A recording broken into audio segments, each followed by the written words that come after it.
Sunday, March 30th, 2025. Here at Brushy Mountain, the overland camping event. And it is about 9:30 in the morning. It's supposed to go till 2 o'clock. However, all the vendors have left.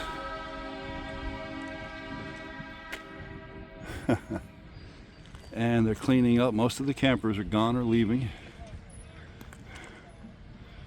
Why? Because the weather's rolling in and they've got tornado warnings and just a bunch of severe weather. It's supposed to be rolling in. I don't know. It doesn't look that severe on radar to me, but what do I know?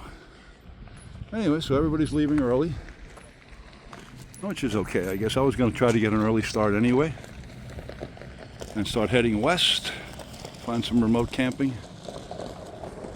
So yeah.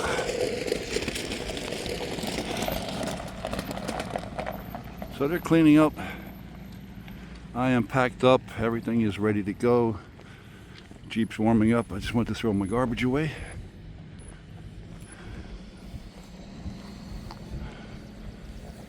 It's been a great event. I hung out last night with some friends. They made dinner.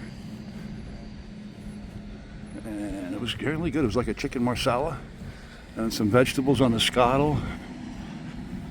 Yeah, I enjoyed it. I was going to do a pizza last night because they've got that pizza place right down there in that building. But that was a whole heck of a lot better than pizza. Then we had a couple of cocktails and finally went to bed about midnight. Up again at 7. I'm a lot more apt to get up early and enjoy myself than when I was at home, even if I didn't have to work. Strangest thing too is I've talked to dozens of people. Right there that you can see, that's an AT&T cell tower, and that's usually the only thing that works here. Verizon, T-Mobile, all the other ones don't work here. That's why I set up my Starlink. However, for some reason I am the only one that has T-Mobile that works. Not only does it work, I've got like 5 bars. Everybody else with T-Mobile is like, yeah, I can't text, this. I'm like, well, why? So I have no idea. This is like an oddity, just like me. Yeah, I've hardly ever used my Starlink because I've got such a good cell phone signal here. Who knows? I mean, I know I'm a beta tester.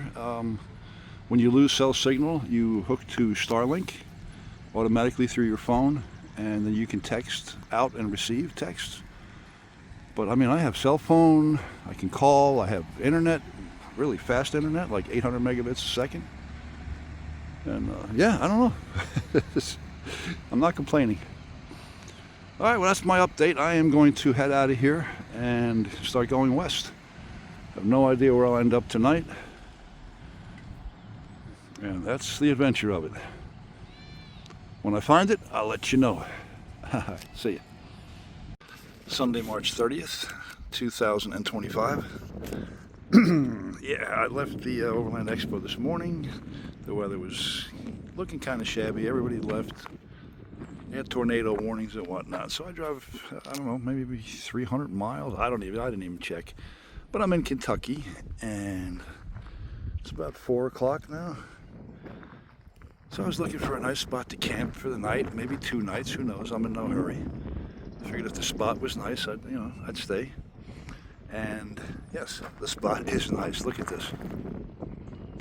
This is called the Land Between the Lakes in Kentucky.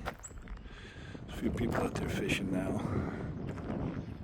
But I'm right over here, right on the water practically. And you do need a backcountry camping permit for this, which I got.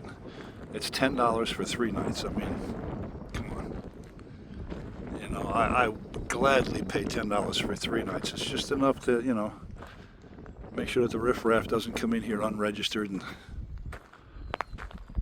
set up homestead forever. And this is what I get for 3 days and 3 nights for $10. If I had a boat, I mean, there's a boat, kind of a primitive boat ramp, but it looks pretty good.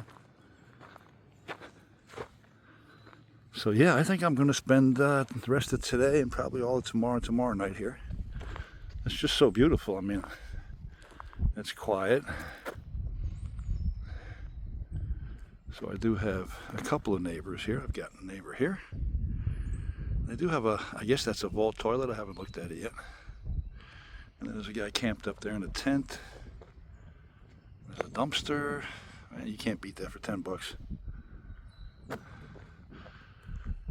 Ranger came by once to say hello, made sure I had a permit, which is fine with me. And I drive between them. Blah, blah, blah, blah. Oh, cool. Oh, that's actually, it's got concrete at the end of the boat ramp. Nice. So I don't think you need a permit to launch your boat for the day.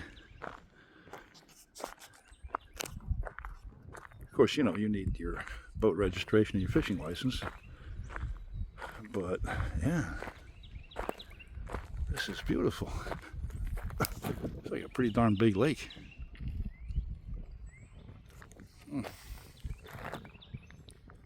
I've